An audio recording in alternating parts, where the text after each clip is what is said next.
दोस्तों, अब आप सावली नागिन सीरीज का भाग नंबर 14 सुनेंगे। वह इस प्रकार है।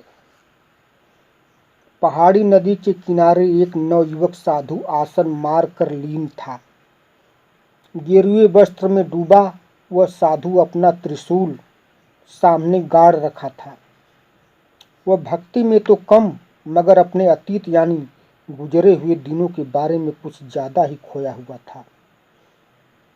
बात उन दिनों की थी जब यह साधु 18 वर्ष का था तथा नाम था राजू।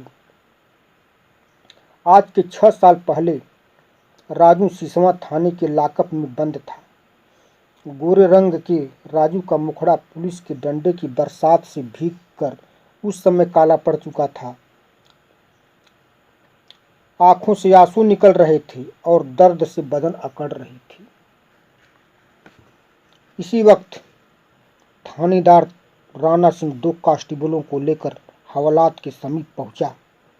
सर, इस चोर को मैंने पीट पीट कर कुछ जुर्म कुबुलवा लिया हूँ। ऑफिस से निकलकर एक सब इंस्पेक्टर आया तथा राजू की तरफ संकेत करके इंस्पेक्टर राणा सिंह से बोला, फिरंगी लाल सेठ पर इसने जानलेवा हमला किया।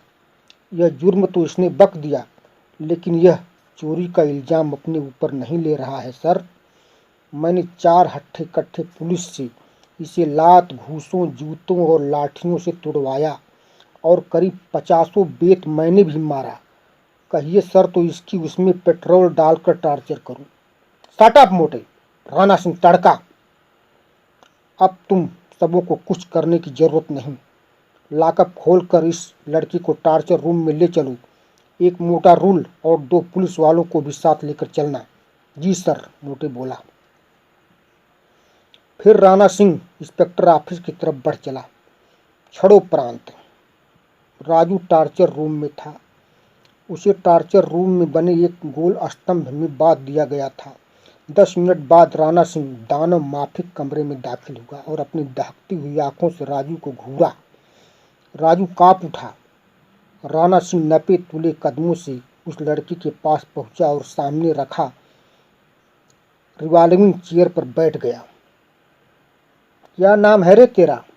राणा सिंह राजू की आंखों में झांका। राजू, वह रुआसा सा होकर बोला।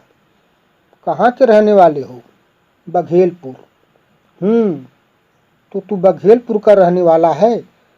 तेरे बाप का क्या नाम है? क्या करता है तेरा वो बाप? साहब, मेरे बाप नहीं है। क्या बोला?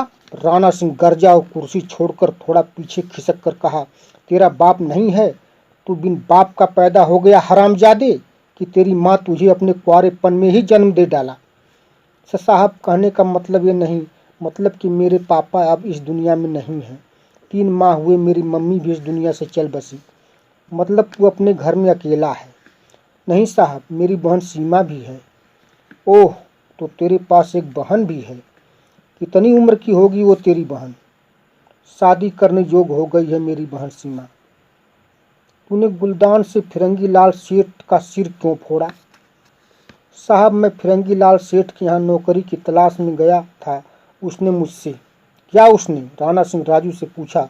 तुझसे घूस मांगा? नहीं साहब, राजू रुआसा सा होकर बतलाया। उसने मुझसे मेरी बहन एक रात के लिए मांगा।